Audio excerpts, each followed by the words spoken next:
সংস্কারে রাজনৈতিক দলগুলো সহযোগিতা না করলে নির্বাচন অনিশ্চিত হয়ে পড়বে বলে শঙ্কা জানালেন জামায়াতে ইসলামীর আমির ডাক্তার শফিকুর রহমান।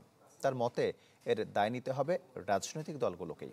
নির্বাচনে আওয়ামী লীগের অংশগ্রহণ জনগণ মানবে কিনা তা নিয়ে প্রশ্ন তোলেন তিনি। ওয়ালটন আবারও মিলিয়নিয়ার অফারে ওয়ালটন ফ্রিজ কিনে আপনিও হয়ে যেতে পারেন মিলিয়নিয়ার। ইউরোপীয় ইউনিয়ন সফর পরবর্তী সার্বিক বিষয় তুলে ধরতে রাজধানীর একটি হোটেলে জামায়াতে ইসলামীর এই সংবাদ সম্মেলন। শুরুতে সফরের খুঁটিনাটি তুলে ধরেন জামায়াত আমির ডাক্তার শফিকুর রহমান।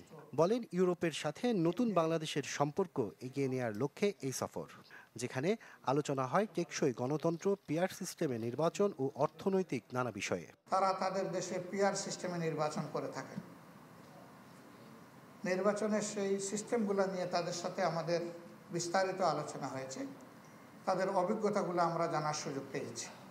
জাতীয় নির্বাচন প্রসঙ্গে জামায়াতের আমির জানান, সংস্কারের ক্ষেত্রে রাজনৈতিক দলগুলো সহযোগিতা না করলে দেশের মানুষের আকাঙ্ক্ষা পূরণ হবে না।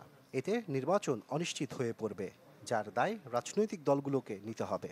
সংস্কারের মধ্য দিয়ে নির্বাচনের সুষ্ঠু পরিবেশ তৈরি করা হোক, সে দাবি পূরণ না হওয়ার কারণে নির্বাচন অনিশ্চিত হয়ে পড়বে এবং তার দায় রাজনৈতিক দলগুলোকে নিতে হবে।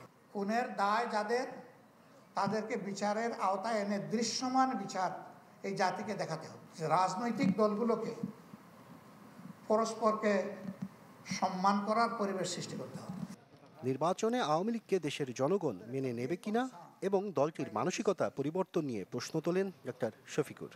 তারা তো নির্বাচনের জান কবজ করেছেন, তো সেই রকম একটা দলকে এই মুহূর্তেই বাংলাদেশের জনগণ গ্রহণ করবে কিনা এবং আওয়ামী লীগও তাদের মানসিকতা পরিবর্তন করেছে কিনা, সেটা বিশাল প্রশ্ন।